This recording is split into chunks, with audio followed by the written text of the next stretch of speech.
कौन होते हैं अघोरी, कैसे करते हैं साधना।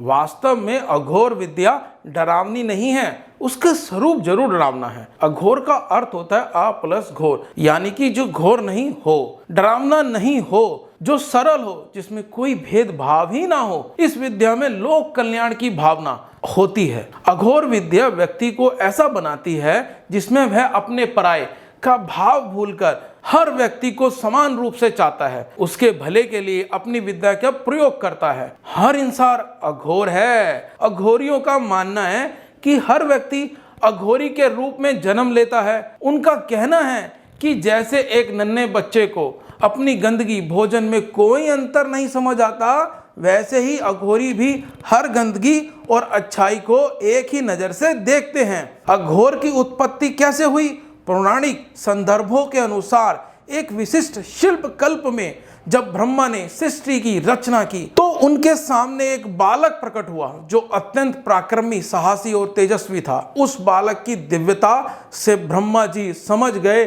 कि यह भगवान शंकर हैं। उन्होंने उस बालक की स्तुति करके उनकी कृपा से सृष्टि कार्य शुरू किया।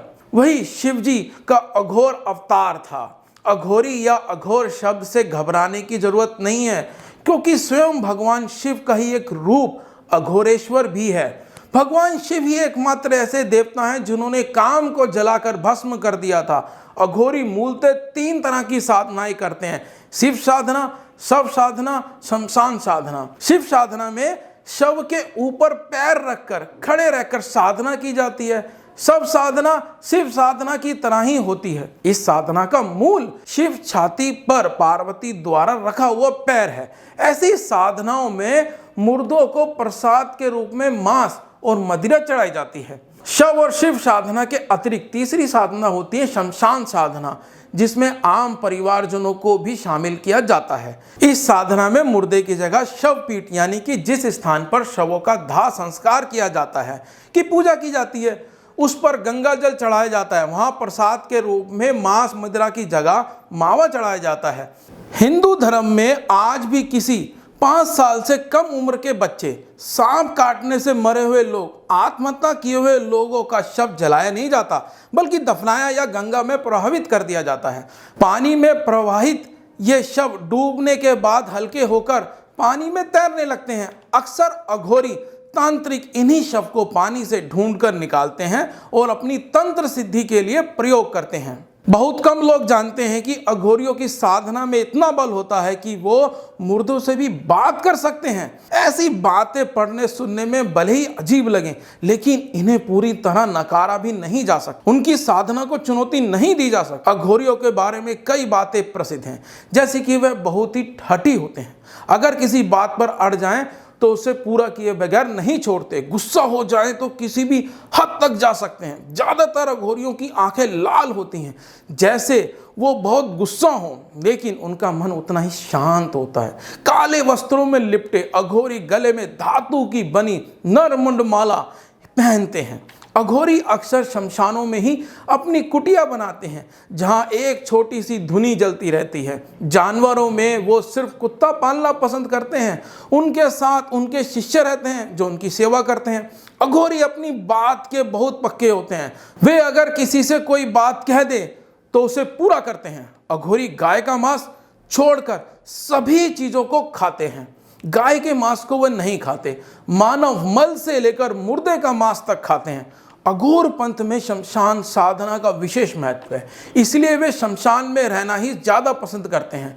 शमशान में साधना करना शीघ्र ही फलदायक होता है। अघोरी अमूलन आम दुनिया से कटे हुए होते हैं। वे अपने आप में मस्त रहने वाले, अधिकांश समय दिन में सोने और रात को शमशान में साधना करने वाले होते हैं। वे आम लोगों से कोई संपर्क नहीं रखते। आज भी ऐसे अघोरी और तंत्र साधक हैं जो पराशक्तियों को अपने वश में कर सकते हैं। ये साधनाएं शमशान में होती हैं और दुनिया में सिर्फ 4 शमशान घाट ही ऐसे हैं जहां तंत्र क्रियाओं का परिणाम बहुत जल्दी मिलता है। यह तारापीठ शमशान घाट, कामाख्या पीठ असम का शमशान घाट, नासिक का शमशान घाट, उज्जैन मध्य प्रदेश का शमशान घाट। शिव और शव के उपासक अघोरी खुद को पूरी तरीके से शिव में लीन करना चाहते हैं। शिव के 5 रूपों में से एक रूप अघोर है।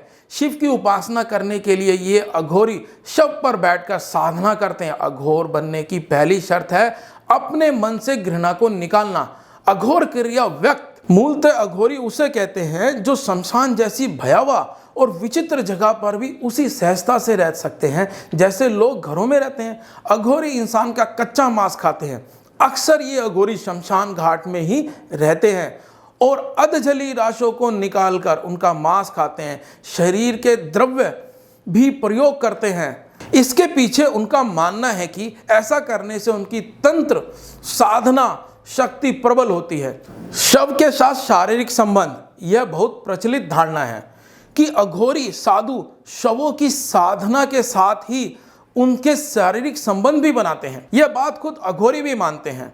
इसके पीछे का कारण वो बताते हैं कि शिव और शक्ति, उनका कहना है कि उपासना करने का यह सबसे सरल तरीका है। अघोर पंथ के प्रेरता भगवान शिव को माना जाता है। भगवान दत्तात्रेय को भी अघोर शास्त्र का गुरु माना जाता है। भगवान दत्तात्रेय को भी भगवान शिव का अवतार भी माना जाता है। अघोर संप्रदाय के एक संत के रूप में बाबा कीनाराम की पूजा होती है।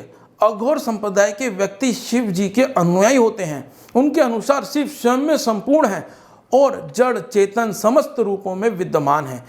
इस शरीर को और मन को साध कर और जड़ चेतन और सभी स्थितियों का अनुभव करके और इन्हें ज्ञान कर मोक्ष की प्राप्ति की जा सकती है।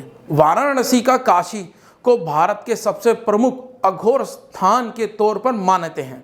कहते हैं काशी भगवान शिव के त्रिशूल पर बसी है और भगवान शिव को बहुत प्रिय है। भगवान शिव की स्वयं की नगरी होने के कारण यहाँ विभिन्न अघोर साधकों ने तपस्या भी की है। यहाँ बाबा कीनाराम का भी स्थल एक महत्वपूर्ण तीर्थ भी है। काशी के अतिरिक्त गुजरात के जूनागढ़ का गिरनार पर्वत भी एक महत्वपूर्ण स्थल है। जूनागढ़ को अवधूत भगवान दत्तात्रेय की तपस्या स्थली के रूप में जानते हैं। अघोर विद्या के जानकारों का मानना है कि जो असली अघोरी होते हैं वह कभी आम दुनिया में सक्रिय भूमिका में नहीं हो सकते। वे केवल अपनी साधना में ही व्यस्त रहते हैं। अघोरियों की पहचान ही यही है कि वह किसी से कुछ मांगते नहीं। जय हिंद, जय भारत।